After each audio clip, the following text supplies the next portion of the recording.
Greeting, friends. Greetings, and welcome. So, today we are going to continue our exploration, our practice first, and our exploration of this profound teaching of karma in our practice, in our daily life, in our understanding, and experientially. Not as a concept, not as fate, not as destiny that's been passed down magically, inexplicably from some unknown past life, but as an empowerment, as a way that we can shape and form who we are. So I'm going to start recording here. One moment.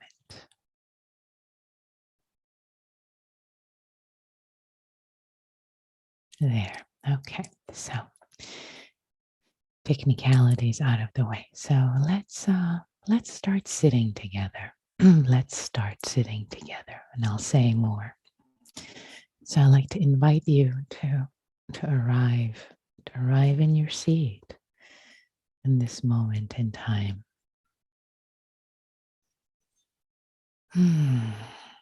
Here.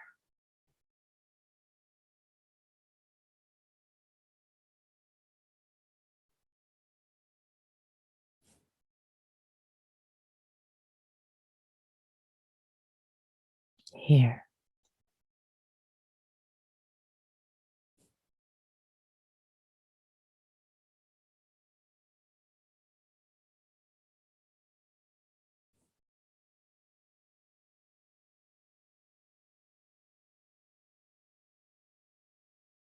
Inviting awareness to be bright,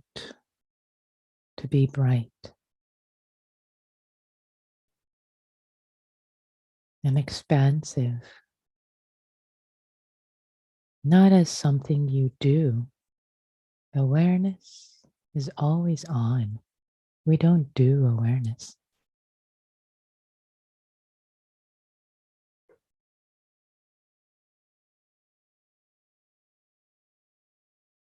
But as if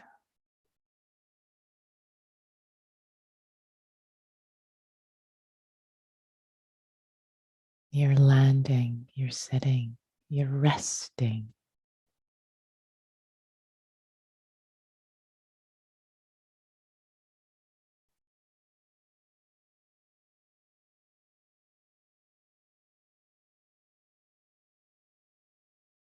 In knowing of what is here already.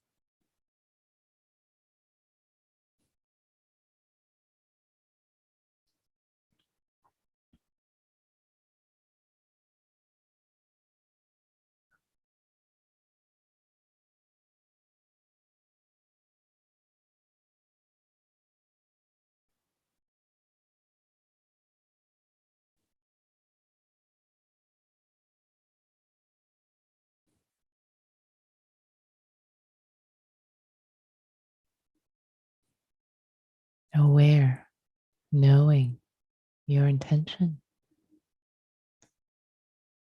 in this moment. Why am I here?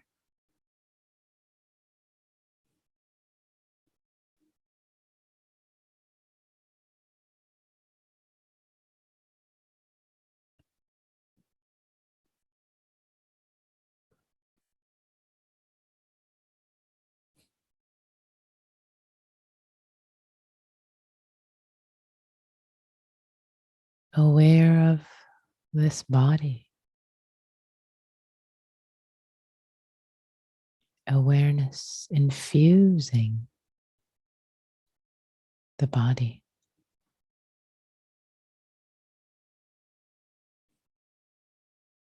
All the nooks and crannies.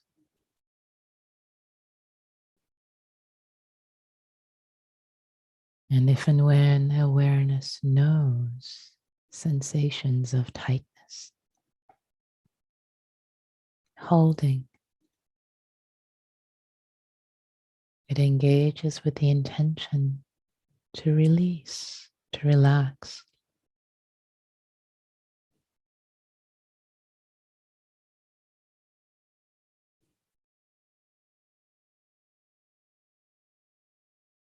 To let go.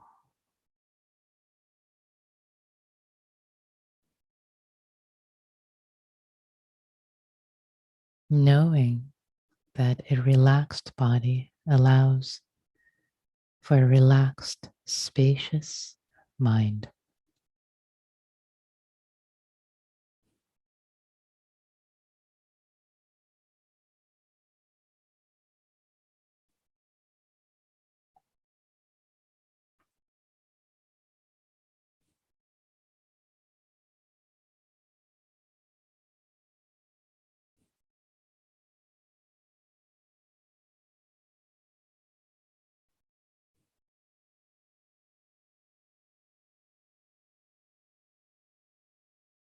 Letting there be bright awareness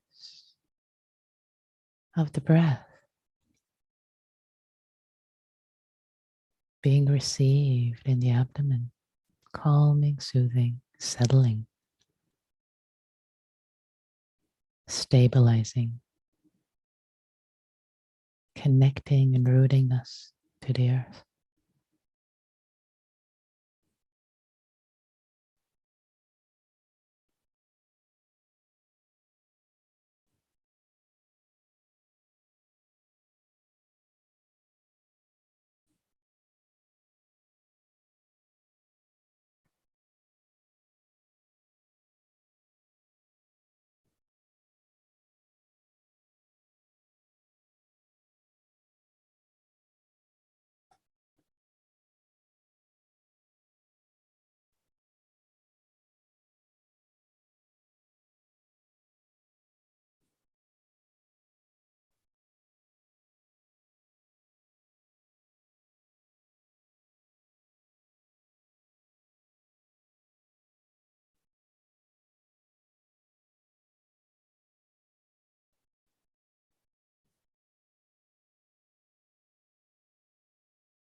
What kind of intention is operating in this moment?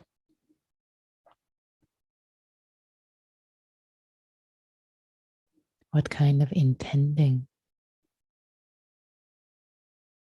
for the actions in the mind?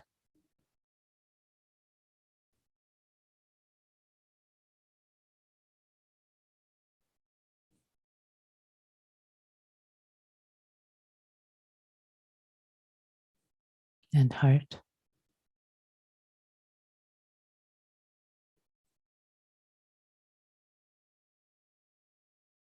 And what kinds of actions of the mind and heart are actually being performed?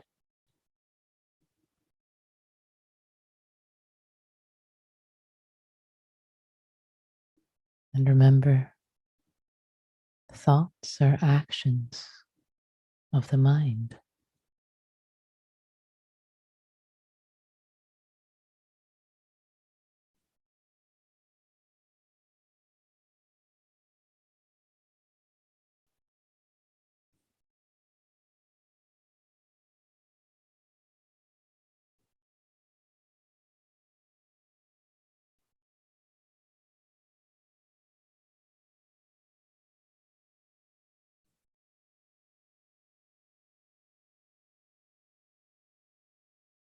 And if we realize that the intentions or actions of the mind in this moment are not what we really would like to create for this being who is me, what we want to create, form, make, formations. Our only chance is through awareness, through mindfulness, to know, to understand, to see,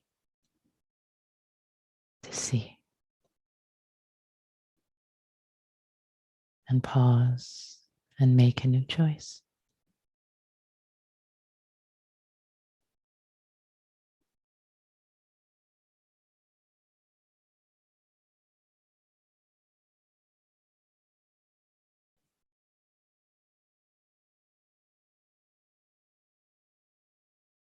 A choice that can shift and change this karma.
Each moment, with each action, internally and externally, actions of thought, speech, which may be internal speech. In the body, we form ourselves, we shape ourselves, we fashion ourselves.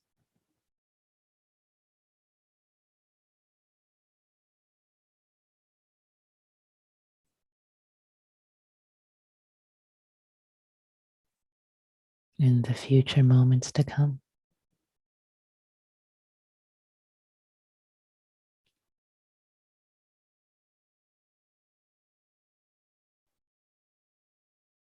if in this moment challenges are arising, can we be kind? Can we choose to be kind?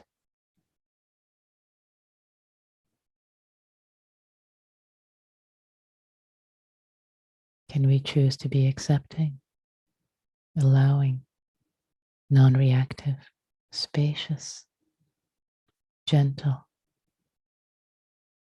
loving?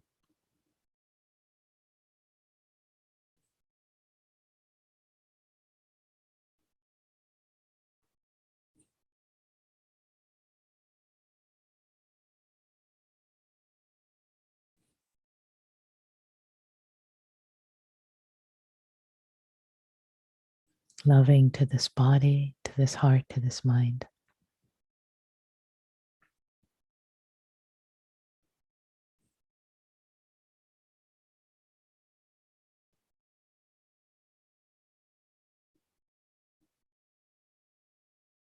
And with whatever arises.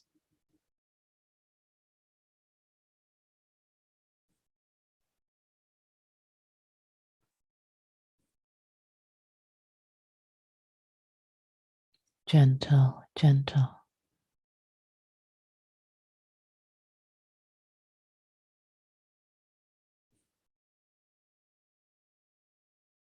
spacious awareness.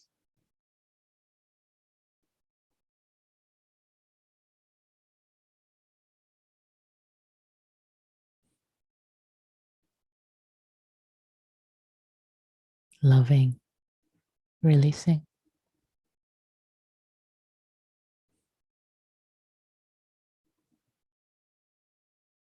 forming wholesome formations.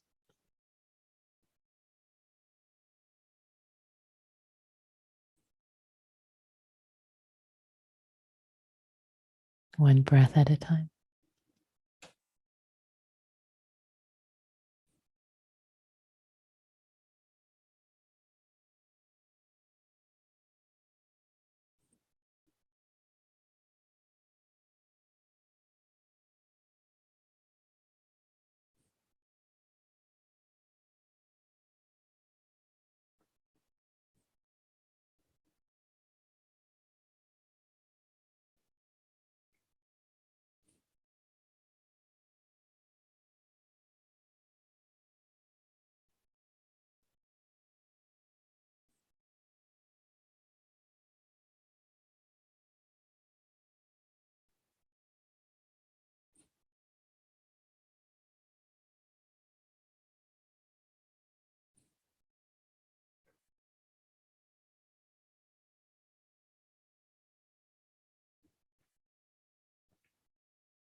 If you find your mind has wandered,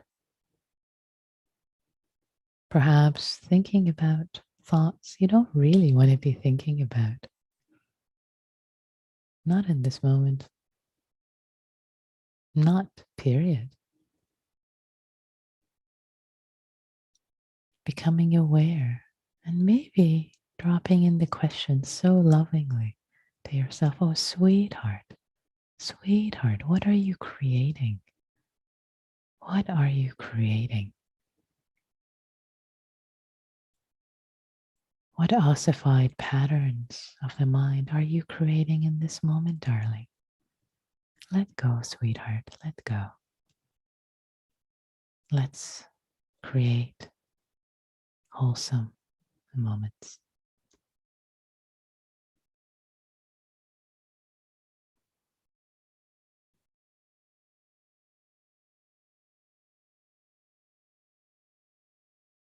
Wholesome formations.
If you want to create patterns of kindness, then be kind.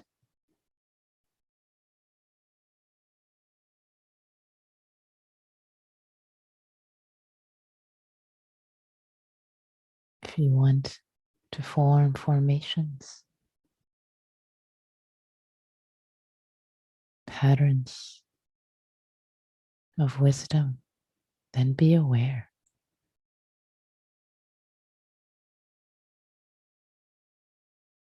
Not sleepwalk. In this moment.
As we approach the end of the sitting,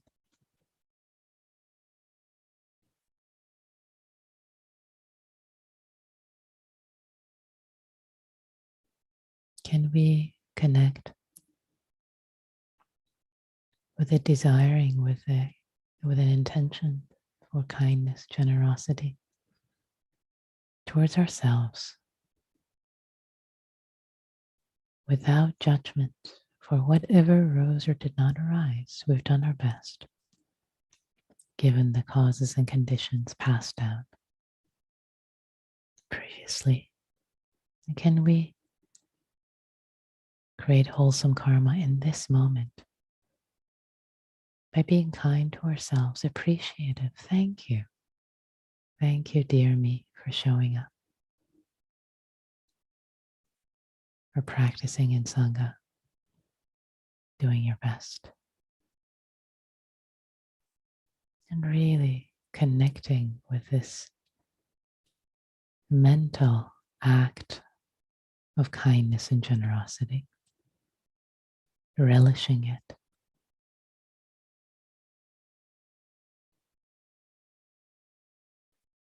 So many other things I could be doing with my life, and this is what I chose to do with my time.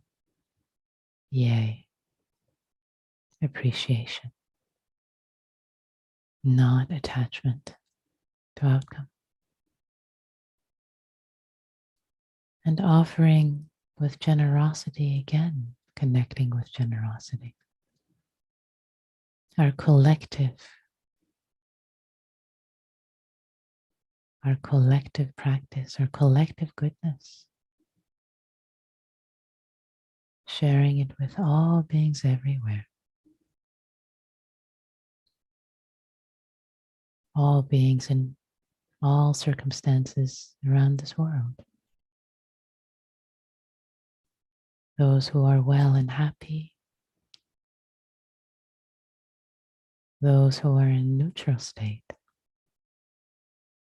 and those who are suffering, grieving in war zones, etc.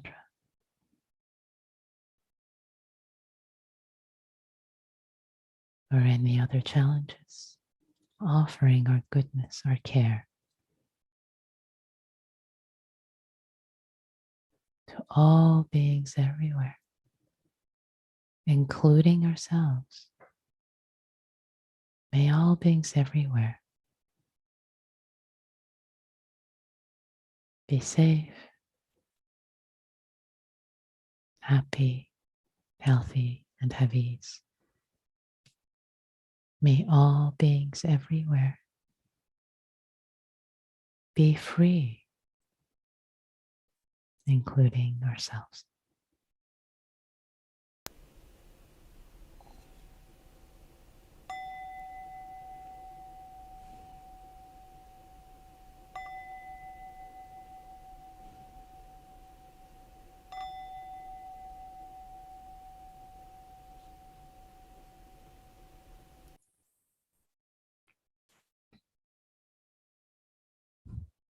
Thank you for your practice.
So, greetings, greetings, friends from around the world, this blue planet. Hi, good moment, good day. Lovely to be with you. If not in space, but in time. And if not in time, if you're listening later, in heart space. To connect in the heart space of the Dharma together. So today I would like to continue to share some reflections about karma. And I've been weaving some of the reflections in the guided meditation so that we can experiment, we can experientially explore this teaching of karma. Again, not as this magical thing that has been passed down to us, but as an empowerment, as the way we create, we fashion ourselves in the next moment, our future selves. So, this teaching of karma, as I mentioned yesterday, just a very quick review to remember, because repetition helps us remember. 3 parts, 3 intertwined parts of the same thing. Karma being the decision to do something. Number 1. Number 2, the action that carries it out. And the action can be the action of the mind, of speech, and actions of the body. And these could be internal, external. And the third aspect of karma is what is made, what we make, the result of the action. So the intention, action itself, and what is made. And what I mentioned yesterday is that in Pali, this expression, sankharam abhisankaroti, one forms formations, one constructs constructions, one fabricates fabrications. It's so powerful. And to think this, again, in the terms of a potter in the suttas, karma is likened to a potter creating a piece of pottery. So that act of creation, intending to create, to form, to shape, and then what is made, the pot, that then is an ossified karmic relic. I love how Andrew Olensky puts this ossified karmic relic that's put in the kiln and we take forward, it's become who we are.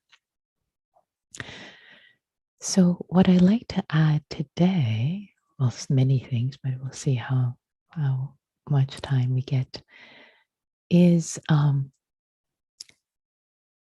one other way perhaps to consider this idea of karma is that in every moment, of course, in every moment, we are shaping, we are fashioning ourselves. So for those who have young ones or have had younger ones in your lives, children, cousins, nephews, nieces, the younger ones, when you care for them, you want to send them into the future. You want to send them into the future with the best possible gifts.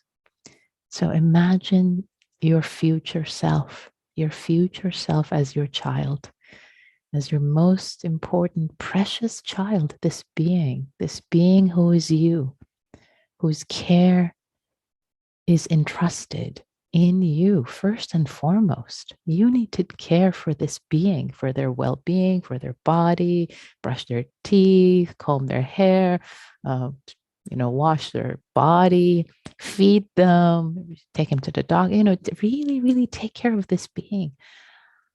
Wouldn't you want to send them into the future version of yourself? Equip them, give them the best gifts possible. Don't you? Of course, of course. And the way to do that is what we make for this being who is ourselves, what we make, what what sandwiches do we pack in their lunch box and send it into the future? Is it junk food or is it wholesomeness? Is it wholesomeness? What kind of food for the heart do we pack for ourselves, for our future selves? And that's the teaching of karma.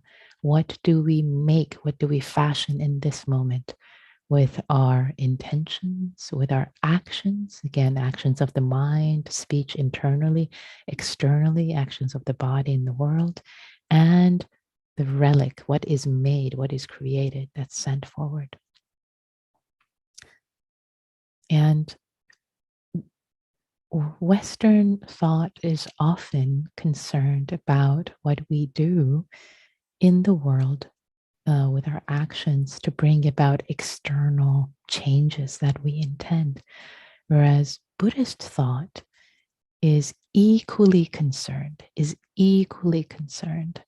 with how we affect our own well-being with the decisions we make, how we are changed by our own actions. And this is profound. How are we changed by our own actions?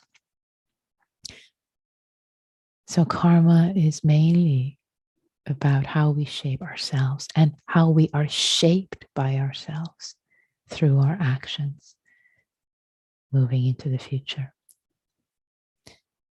And neuroscience these days, of course, tells us that our brain is plastic, our self is plastic. And just as the brain shapes the mind shapes the brain. And our intentions are conditioned by our dispositions, and our dispositions in turn condition our intentions. Our actions are merely a go-between our intentions and our dispositions.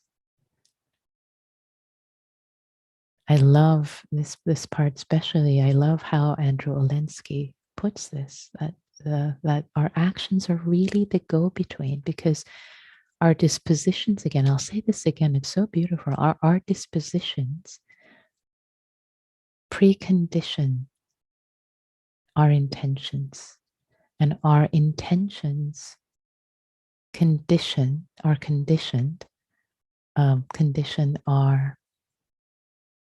disposition. So they both, the intentions and dispositions, are conditioned by each other, by the past dispositions and intentions.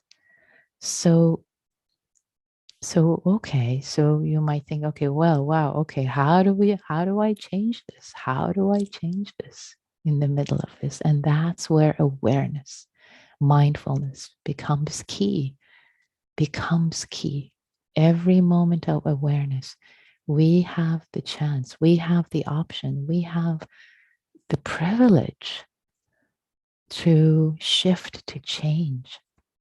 So if you find yourself, as I was suggesting in the guided meditation, if you find yourself, wait, sweetheart, do you really want to be thinking about this? You become aware. Do you really want to be creating this kind of creation, form this kind of formation? Because it will become the tendency of your mind, the tendency of your brain, the tendency of your heart. Use whatever frame you want. This will become your tendency. The more you think about this, the more you are this way, it will become more and more. So, sweetheart, again, not with anger, because you don't want to be creating formations of anger, formations of hatred for yourself. You don't want to be doing that. You want to be creating formations of kindness. Oh, sweetheart, do we really want to be thinking about this right now? Is this really good for us, for our future self, for our present self? No, it isn't. All right, darling, let's think about, let's change, let's shift, let's turn the karmic formations. Let's create some wholesome karmic formations. The same, not just in meditation, but in daily life, in the midst of whatever is happening, say in a moment of anger. If it's acted out, whether it's acted out, it's verbalized or unexpressed and seething, we're layering a thin layer of anger, and and a more angry disposition is being created, ossified. And a moment of kindness, to ourselves. In that moment, oh sweetheart, you're having a hard time. Ah, moment of kindness to ourselves, a moment of kindness to others can shift that disposition, can shift that disposition. And little by little, we can reshape our character, our very own character. We can reshape our very own character. This teaching is so beautiful and so profound, so empowering, the opposite of what usually Westerners take it to be. It's so empowering. So more to say, but it's time. So I'd like to thank you for your practice, for planting wholesome seeds of kindness. Oh, and also I'll say, last night as I taught happy hour, I also brought in karma with metta, planting seeds of kindness, metta, as shifting karmic formation. So those who would like more teaching around this, you can find the happy hour on IMC channel and listen to it. So thank you so much for your practice. Be well. And yes, maybe as an invitation for today, when you become aware, please be aware, awareness in the midst of when you don't want to be doing something or thinking something. Oh, sweetheart, do you really want to make this the pattern of your mind? Is this really what you want to send yourself to the future with, sweetheart? And shift with kindness, not with judgment, not with hatred. That's important, but with kindness. Thank you all. Thank you for your care, for your attention. See you tomorrow.